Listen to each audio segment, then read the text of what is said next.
Mahabharat one पर्व का यह श्लोक बहुत महत्वपूर्ण है। पांडवों के वनवास काल में यक्ष ने युधिष्ठिर से प्रश्न किया था कि आश्चर्य मतः परम, सबसे बड़ा आश्चर्य क्या है। तब धर्मराज युधिष्ठिर ने सटीक में बहुत सुंदर ढंग से उत्तर दिया था, अहन्यहनि भूतानि गच्छन्ति यमालयम् शेषा स्थावर मिच्छन्ति किम आश्चर्य मतः परम। प्राणी नित्य मरकर यमलोक में जा रहे हैं, फिर भी हम स्थायी रहने की कामना एवं पुरुषार्थरत हैं। इससे बड़ा आश्चर्य और क्या हो सकता है।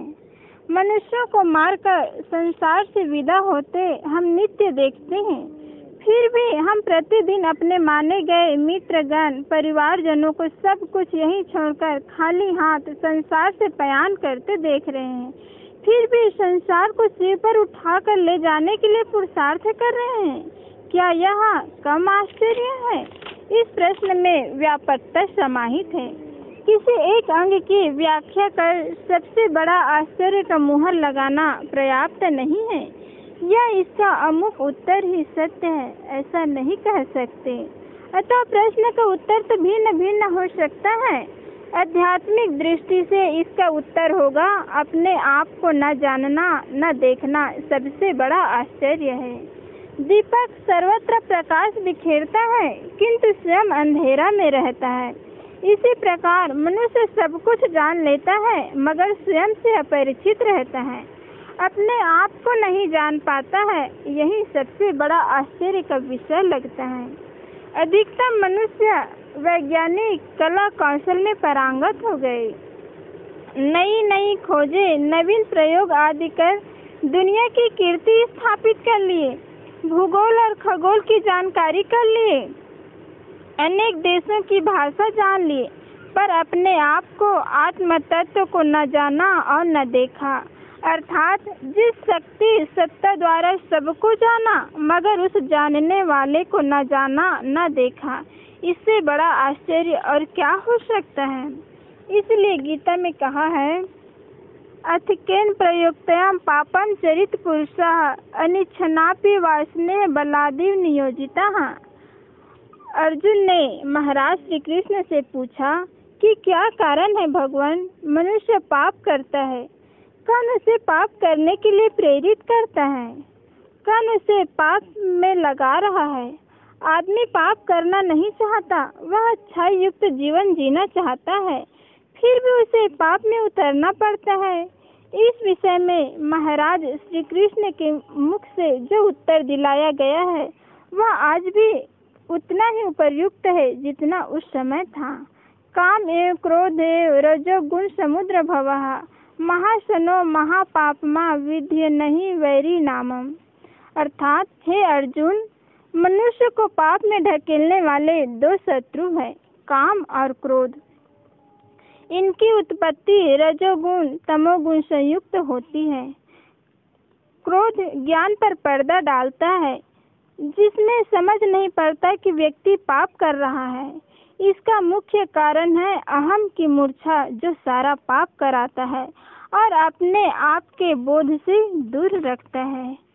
हर मनुष्य जान लेता है कि एक दिन इस संसार को छोड़ करके चले जाना है। सब कुछ जान करके अनजान बना रह जाता है। यही तो आश्चर्य का विषय लगता है। महात्मा बुद्ध ने अपने जीवन में 4 दृश्य देखा, वृद्ध, रोगी, मृतक और सन्यासी देखा था। उनके पूर्व जन्म के शुभ संस्कार जागृत हो गए, उनका हृदय, अंतःकरण और जीवन परिवर्तित हो गए, तथा 29 वर्ष की भरी जवानी में अपनी पत्नी यशोधरा, पुत्र राहुल और राजपाट छोड़कर सन्यासी हो गए। वे अपदीपो भवा, अपना दीपक स्वयं बनकर अपने आप को जानकर कृतकृत्य हो गए, निर्वाण को प्राप्त हो गए। तथा उक्त दृश्य एवं घटनाओं को केवल महात्मा बुद्ध ही देखे थे, क्या हम सब नहीं देखते हैं। क्या उक्त दृश्य घटनाओं को देखकर हमारा जीवन, हमारा हृदय बदल सका है। इस पर गहरा चिंतन एवं विचार करने पर मनुष्य को फुट फुट कर रोना आ जाएगा। ऐसे दृश्य और घटनाओं से हर मनुष्य अपरिचित रह जाता है।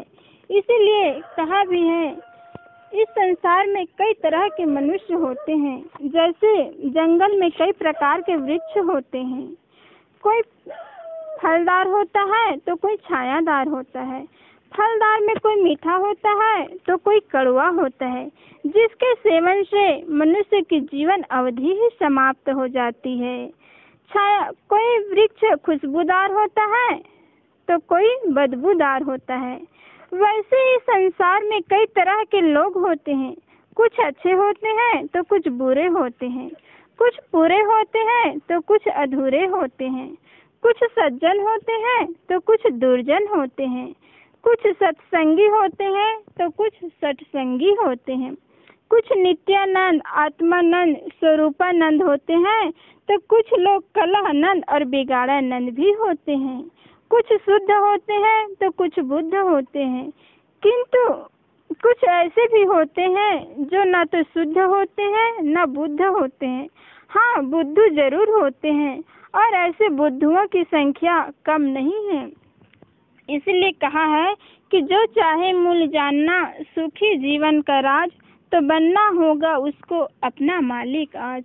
तो हर मनुष्य को अपने जीवन का मालिक बन करके अपने जीवन को सुंदर और सुखमय बनाने का, जीवन जीने की कला हर मनुष्य जान सकता है, सीख सकता है।